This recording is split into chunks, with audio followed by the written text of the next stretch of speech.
Magandang araw mga ka-idol. Showbiz update naman tayo mga ka-Binilo TV.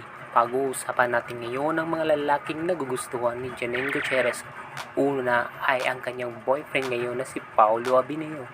Yan po ang type at crush ni Janine Gutierrez na si Paulo ang nagpabihag sa kanyang puso ngayon.